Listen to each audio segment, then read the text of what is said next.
Il est 19 h, bonsoir et merci de nous rejoindre pour ce journal. Sans plus tarder les titres de l'actualité. Tout d'abord, cette audience, le président de la République, Abdelmadjid Tebboune, a reçu ce jeudi le président du Front Al-Mustaqbel, Fatah Boudbeg, à sa demande.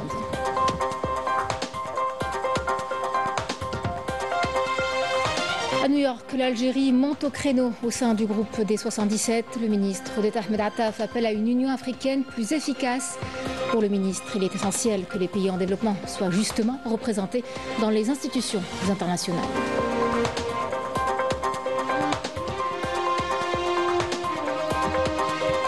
L'économie algérienne affiche une trajectoire positive. Le FMI prévoit 3,4% de croissance cette année et un PIB qui pourrait dépasser les 410 milliards de dollars d'ici 2030.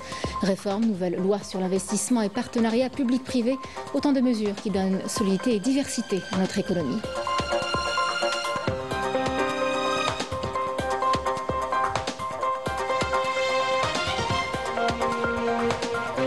Et puis nous terminerons au Festival international du film méditerranéen d'Annaba, la deuxième journée met les jurys à l'épreuve, tandis que le public savoure les projections entre théâtre et cinémathèque, dans un rendez-vous culture qui séduit toujours autant.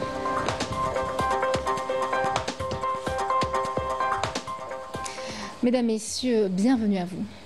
Le président de la République, Abdelmadjid Tebboune, a reçu aujourd'hui le président du Front Al-Mustaqbel, Fatah Boudbeg, à sa demande. L'audience s'est déroulée en présence du conseiller du président de la République chargé de la direction générale de la communication, Kamel Sidi Saïd. Écoutons la déclaration du président du Front Al-Mustaqbel. حظينا اليوم بشرف استقبال من طرف السيد رئيس الجمهورية السيد عبد المجيد تبون باسم قيادة وإطارات. J'ai été très honoré d'être reçu aujourd'hui par le président de la République Abdelmadjid Tebboune au nom des responsables, des cadres et des militants du Front Al-Mustaqbel. Une rencontre à la fois responsable et historique, lors de laquelle nous avons soulevé tous les dossiers dans toutes leurs dimensions. Et nous avons senti l'ouverture du président de la République sur toutes les initiatives nationales innovantes et visant à instaurer les bases solides pour traiter toutes les anomalies. En tant que classe politique, société civile, élite, compétents ou encore en tant que citoyens et citoyennes, nous devons connaître l'ampleur des défis et être à la hauteur des aspirations et s'impliquer dans une grande bataille de conscience à travers la préservation du front interne et déclarer une révolution sociale en solidarité et en coordination avec les institutions de l'État. Nous avons présenté plusieurs dossiers, que cela soit dans le domaine économique ou politique. Le président de la République est ouvert au dialogue national et il va de l'avant dans l'ancrage de l'expérience politique. Au niveau du Front Al-Mustaqbel, en tant que cadre militant élu, nous croyons fermement au programme du président de la République, étant donné qu'il s'agit d'un programme réformateur, futuriste et porteur d'espoir. Il aspire à travailler en étroite collaboration avec une nouvelle génération de jeunes, de compétences, en mesure de donner davantage pour le pays.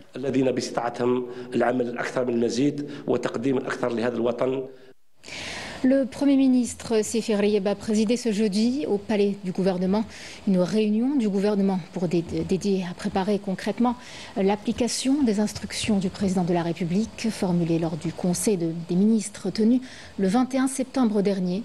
Ces orientations ont permis de fixer les objectifs stratégiques de l'action gouvernementale pour la période à venir, tout en insistant sur la nécessité d'assurer le plus haut degré d'efficacité et d'efficience, notamment en mettant l'accent sur le travail de terrain ainsi que sur l'importance d'une synergie des efforts et d'une coordination totale entre les membres du gouvernement. La méthodologie pour l'élaboration des plans d'action sectoriels instruite par le président de la République a également été adoptée. Le gouvernement a aussi entamé l'examen de l'avant-projet de loi de finances pour 2026, en passant en revue la situation économique générale, les perspectives de croissance de l'économie nationale, ainsi que du cadre macroéconomique et budgétaire de ce projet de loi. Dans le même sillage, le gouvernement a procédé à l'étude de l'avant-projet de budget de l'État pour 2026 et des différentes mesures proposées pour encourager l'investissement et promouvoir les exportations hors hydrocarbures, tout en renforçant les mécanismes de prise en charge des diverses exigences sociales et économiques, notamment grâce à la mobilisation optimale des ressources publiques disponibles et leur utilisation efficace, garantissant ainsi une trajectoire de croissance durable. Dans son intervention lors de la réunion du groupe des 77 à New York, le ministre d'État, ministre des Affaires étrangères de la Communauté nationale à l'étranger des affaires africaines a réitéré la nécessité de consacrer le principe de représentation équitable des pays en développement au sein des différentes institutions internationales. Ahmed Attaf a souligné que la charte fondatrice d'Alger de 1964 demeure un repère pour la coopération et la coordination entre les pays du groupe, ajoutant que les défis actuels nous imposent de redoubler d'efforts pour promouvoir les priorités des pays en développement. Écoutons sa déclaration.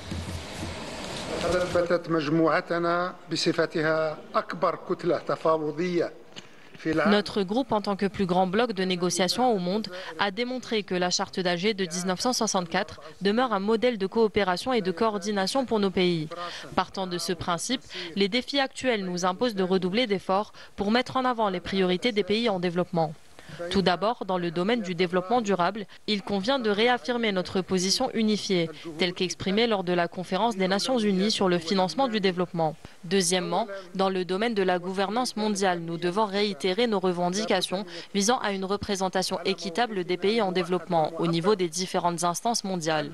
Troisièmement, et dans le domaine de l'environnement, il faut se focaliser sur le principe de la responsabilité commune à faire face aux défis des changements climatiques.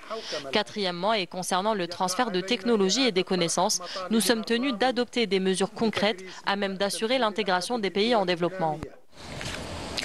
L'Algérie a salué la présidence d'Afrique du Sud au groupe des 20 et a mis en avant les efforts constants pour booster les priorités stratégiques en concordance avec les priorités du continent africain. L'Algérie croit que le G20 est en mesure de guider l'agenda d'un changement mondial dans l'intérêt de toutes les parties.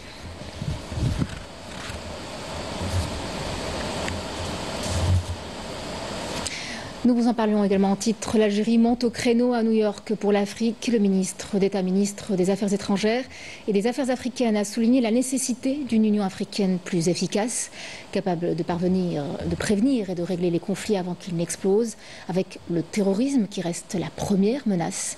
Pour Ahmed Attaf, il faut renforcer la diplomatie et la médiation et permettre à notre continent de trouver ses propres solutions. Brim Damis. L'Algérie a réaffirmé depuis New York son soutien total aux démarches visant à repositionner l'UA et à redynamiser son rôle central et essentiel, notamment dans la stabilité du continent qui n'a jamais connu autant de foyers de tensions, de crises et de conflits.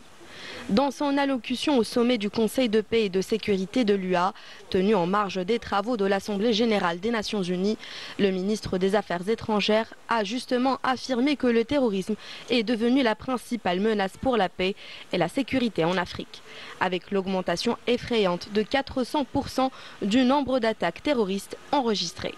Soulignant la nécessité d'une vision diplomatique africaine et efficace sur le terrain par le biais des représentants du président et de ses 2 envoyés spéciaux pour engager davantage d'initiatives et mener les efforts pour instaurer une paix régionale et internationale en Afrique. Nous devons être pleinement conscients de 3 facteurs graves qui affectent de manière cumulative la consolidation de la paix et de la sécurité sur notre continent. Premièrement, jamais dans son histoire récente, l'Afrique n'a connu un nombre aussi élevé de foyers de tension, de crises et de conflits simultanément. Deuxièmement, et c'est sans doute l'élément le plus préoccupant, le terrorisme est devenu la principale menace pour la paix et la sécurité en Afrique. Au cours de la dernière décennie, le continent a enregistré une augmentation effrayante de 400% du nombre d'attentats terroristes. Troisièmement, alors que ces défis s'aggravent, notre réponse diplomatique au niveau continental s'est affaiblie. Les efforts de médiation et les processus de paix n'ayant pas suivi la détérioration de la situation. Dans ce contexte, l'Algérie exprime son plein soutien au président de la Commission de l'Union africaine dans ses efforts visant à repositionner l'Union africaine et à raviver son rôle central et essentiel. Dans ce cadre, Ahmed Attaf a déclaré qu'au moment où l'Afrique s'apprête à lancer un nouveau processus de réforme de l'architecture africaine de paix et de sécurité, il est impératif de ne pas oublier que cette structure n'est pas encore pleinement opérationnelle. Même si le Conseil de paix et de sécurité fait du mieux qu'il peut pour réaliser le maximum, il n'en demeure pas moins que 2 mécanismes essentiels de la PASA restent inactifs, à savoir le système d'alerte précoce et la force africaine en attente. qui constituent des éléments clés dans la prévention et le règlement des conflits. Le ministre d'État a en outre évoqué la spécificité relative de l'Union africaine qui, selon lui, réside dans la diplomatie et les efforts de médiation et non dans les opérations militaires. Ahmed Attaf a par ailleurs souligné que l'Afrique doit, à l'instar des autres régions du monde, bénéficier d'opérations de maintien de la paix entièrement financées par l'ONU. Une revendication jugée légitime par le ministre des Affaires étrangères qui a affirmé au terme de son intervention que cette session est avant tout un appel à assumer la responsabilité et à prendre des mesures sérieuses en faveur de solutions africaines aux problèmes africains. Le ministre d'État, ministre des Affaires étrangères, de la communauté nationale à l'étranger et des Affaires africaines, Attaf, s'est entretenu aujourd'hui à New York avec l'envoyé personnel du secrétaire général des Nations Unies pour le Sahara occidental, Staffan de Mistura, dans le cadre de sa participation aux travaux du segment de haut niveau de l'Assemblée générale des Nations Unies. La rencontre, qui fait suite aux discussions tenues entre les deux parties le 16 septembre dernier à Alger, a permis d'évoquer les développements de la cause sahraoui en prévision de la réunion du Conseil de sécurité sur la question du Sahara occidental prévue en octobre prochain. Ahmed Attaf a réaffirmé à ce propos la position constante de l'Algérie en faveur des efforts onusiens pour parvenir à un règlement juste, durable et définitif à la question du Sahara occidental, à même de garantir au peuple sahraoui l'exercice de son droit inaliénable et imprescriptible à l'autodétermination. Au Conseil de sécurité de l'ONU et prenant part au débat de haut niveau sur le lien entre l'intelligence artificielle et la paix et la sécurité dans le monde, le ministre d'État Ahmed Attaf a affirmé que l'Algérie œuvrait à concrétiser sa stratégie nationale pour la transition numérique et s'engage totalement à faire face aux défis que le continent africain rencontre dans ce domaine.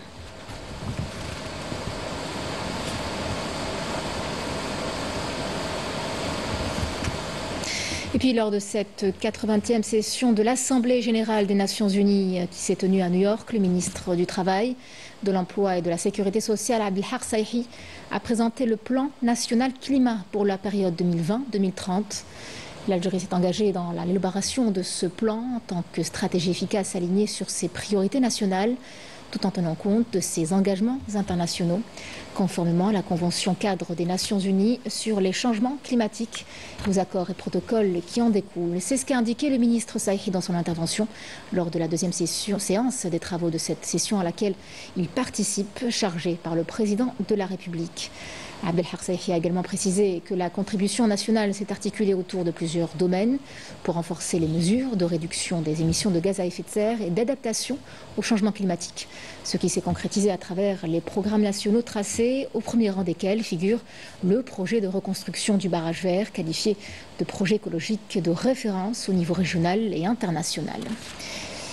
Toujours à New York, et lors de sa participation aux rencontres internationales organisées par la Coalition mondiale des patients atteints de cancer en collaboration avec les Nations Unies, le président du Comité national de prévention et de lutte contre le cancer, Ada Bounedjah, a mis en avant les efforts de l'État algérien dans ce domaine, en particulier en ce qui concerne la nouvelle stratégie nationale qui vise à garantir une couverture sanitaire universelle ainsi qu'à développer la recherche de coopération internationale. L'Algérie a participé aujourd'hui à l'ouverture du colloque du réseau de coopération sino-arabe dans le domaine de la recherche en politique et du renforcement des capacités. La rencontre, placée sous le thème « Gouvernement, hautement efficace et modernisation de la gouvernance nationale », a permis à la délégation algérienne de présenter l'expérience du pays dans la réussite du pari de la gouvernance ainsi que dans l'amélioration de la gestion du service public. Il a également été souligné la nécessité de consolider la stabilité politique régionale et de résoudre les questions internationales justes, y compris la cause palestinienne.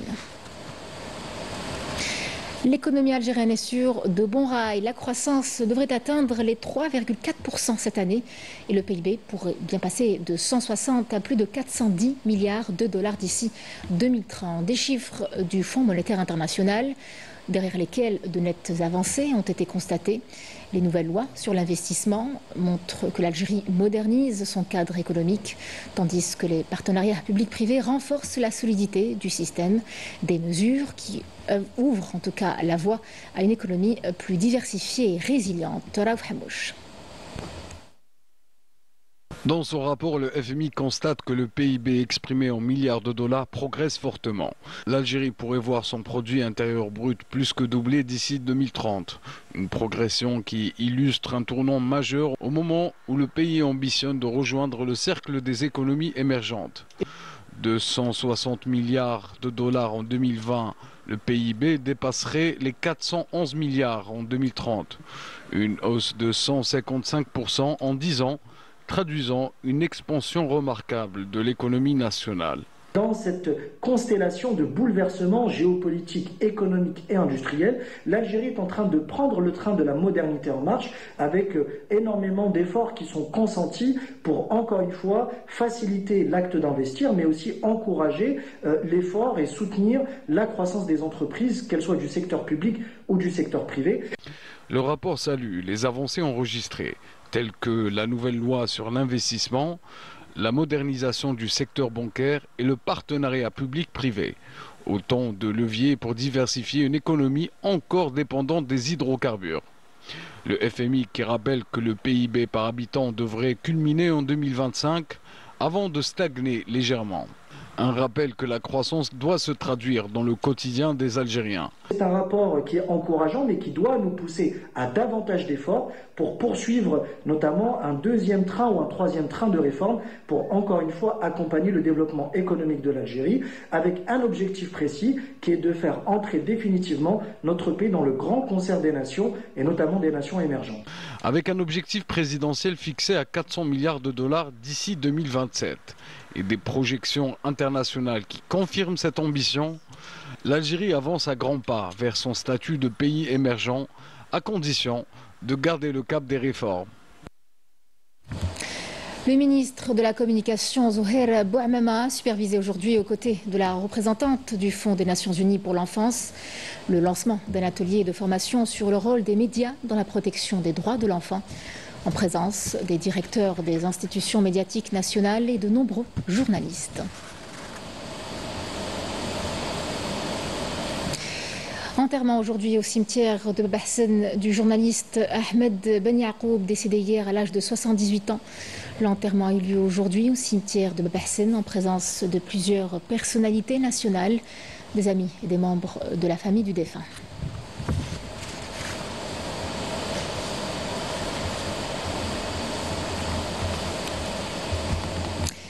Dans l'actualité à l'international, l'ancien président Nicolas Sarkozy a été condamné ce jeudi à 5 ans de prison pour avoir laissé ses proches démarcher la Libye de Muammar Kadhafi pour obtenir un financement illégal de sa campagne présidentielle victorieuse de 2007. Il sera bientôt incarcéré. À l'issue de l'audience, l'ex-chef de l'État, reconnu coupable d'association de malfaiteurs, d'un délit commis contre la nation, et immédiatement annoncé qu'il faisait appel de sa condamnation, mais ce recours ne lui évitera pas d'aller en prison.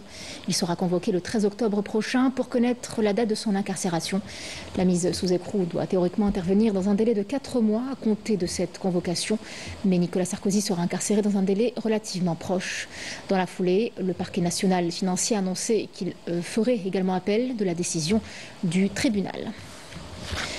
Au moins 27 Palestiniens. Revenons chez nous à présent en Algérie pour vous parler de cette deuxième journée au Festival international du film méditerranéen d'Annaba. Et le rythme est intense pour les jurys, plongés dans l'évaluation des œuvres en compétition. De son côté, le public profite pleinement des projections. Une journée qui confirme l'effervescence et l'attrait de ce rendez-vous culturel incontournable de la région. Couverture de Mounia Harbi. Annaba continue à faire son cinéma. Le commissariat du festival a présenté à la presse ses différents jurys. On y retrouve plusieurs métiers du cinéma de plusieurs nationalités du bassin méditerranéen. Je me réjouis d'être membre du jury. Je suis très honorée pour ma première fois déjà en Algérie, à Annaba, dans ce beau festival. Je pense que c'est pas une difficulté, c'est un honneur, c'est un plaisir. Donc je suis vraiment impatiente de découvrir des films en tant que qu'artiste, comédienne, et maintenant en tant que jury, je vais regarder peut-être les films avec un autre angle. Moi, en tant que comédien, oui, c'est la première fois qu'on fait appel à moi en Algérie. Je suis extrêmement fier, comme tout Algérien. La difficulté, c'est que c'est la langue, parce qu'on va parler anglais. Il y a un Géorgien, une Syrienne, une Espagnole, un Algérien qui parle français.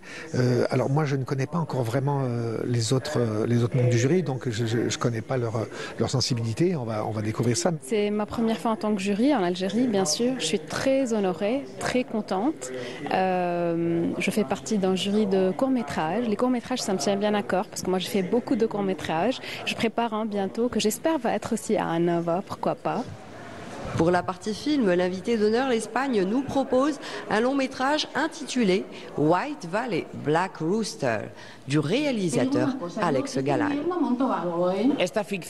Fiction comique, c'est une sorte de parodie qui imagine un petit peu comment ça sera le monde quand il n'y aura personne tout autour. Pour cette seconde journée, le film Ziroud Youssef est programmé en soirée à 21h au Théâtre régional d'Annaba. Voilà qui clôture ce journal. Je vous remercie de l'avoir suivi, puis je vous retrouve demain pour l'édition de 19h. Très bonne soirée avec la suite de nos programmes.